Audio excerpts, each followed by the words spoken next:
નમસ્કાર મિત્રો, ફરી એકવાર લોકડાઉનને લઈને અત્યારે એક સૌથી મોટા સમાચાર મળી રહ્યા છે તેની વાત કરવી છે મિત્રો। રાજ્યમાં 31 માર્ચ સુધી સંપૂર્ણપણે લોકડાઉન કરવામાં આવ્યું છે। એક અત્યારે સૌથી મોટા અને અગત્યના સમાચાર મળી રહ્યા છે તેની વાત કરવી છે મિત્રો। આજના વિડીયોમાં આપણે સંપૂર્ણ માહિતી મેળવીશું, ક્યાં ક્યાં લોકડાઉન કરવામાં આવશે તેની વાત કરીશું। અને આપણા ગુજરાતની વાત કરીએ તો ગુજરાતમાં છેલ્લા 24 કલાકની અંદર 555 એટલે કે રેકોર્ડ બ્રેક કોરોના વાયરસના કેસો નોંધાયા છે। ત્યારે ફરી એકવાર લોકડાઉનના ધબકારા વાગી ગયા છે। અત્યારના મોટા સમાચાર મળી રહ્યા છે તેની વાત કરીશું। આજના વિડીયોમાં અમે તમને સંપૂર્ણ માહિતી આપીશું કયા કયા વિસ્તારોમાં લોકડાઉન થશે।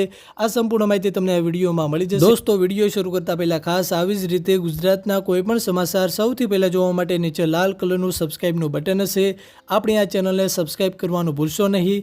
તમામ લોકો એક સાથે આ વિડીયોને વધુમાં વધુ લાઈક પણ કરી દેજો। તો ચાલો આજનો આ વિડીયો શરૂ કરીએ। દોસ્તો, હવે આપણે વાત કરીએ કોરોના વાયરસ અને લોકડાઉનને લઈને સૌથી મોટા અને અગત્યના સમાચાર અત્યારે મળી રહ્યા છે તેની વાત કરીએ મિત્રો। આપણા ગુજરાતની વાત કરીએ તો ગુજરાતમાં છેલ્લા 24 કલાકની અંદર 555 નવા કોરોના વાયરસના કેસો નોંધાયા હતા। 482 લોકો સાજા થયા અને એકનું મૃત્યુ પણ નીપજ્યું છે મિત્રો। અત્યાર સુધીમાં કુલ 2,73,941 લોકો કોરોના વાયરસની ઝપેટમાં આવી ગયા છે। તેમાંથી 2,66,313 લોકો સાજા પણ થઈ ગયા છે।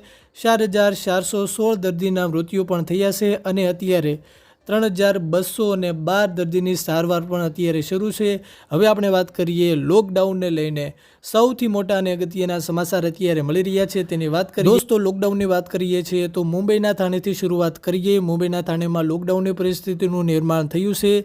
મ્યુનિસિપલ કોર્પોરેશન દ્વારા 16 હોટસ્પોટ વિસ્તારોમાં લોકડાઉન કરી દેવામાં આવ્યું છે। 13 તારીખથી લઈને 31 માર્ચ સુધી લોકડાઉન જાહેર કરવામાં આવ્યું છે।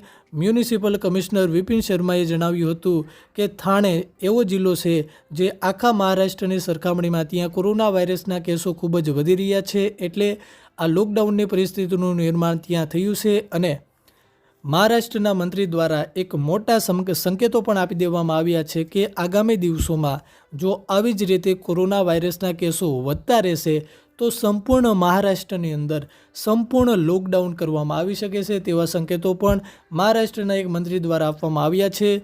ગુજરાતની વાત કરીએ તો સૂત્રો દ્વારા એવી માહિતી મળી રહી છે કે ગુજરાતમાં પણ ઘણા બધા વિસ્તારોમાં આંશિક લોકડાઉન કરવામાં આવી શકે છે। જો આપણા ગુજરાતમાં લોકડાઉનને લઈને કોઈ વધારે માહિતી મળે છે તો આપણે આ ચેનલના માધ્યમથી તમને સૌથી પહેલાં માહિતી મળતી રહેશે। એટલા માટે ખાસ નીચે લાલ કલરનું સબસ્ક્રાઇબનું બટન હશે, હજુ સુધી તમે આ ચેનલને સબસ્ક્રાઇબ ના કરી હોય તો ખાસ કરી લો। આ વિડીયોને વધુમાં વધુ શેર કરો જેનાથી આ માહિતી તમામ લોકો સુધી પહોંચે।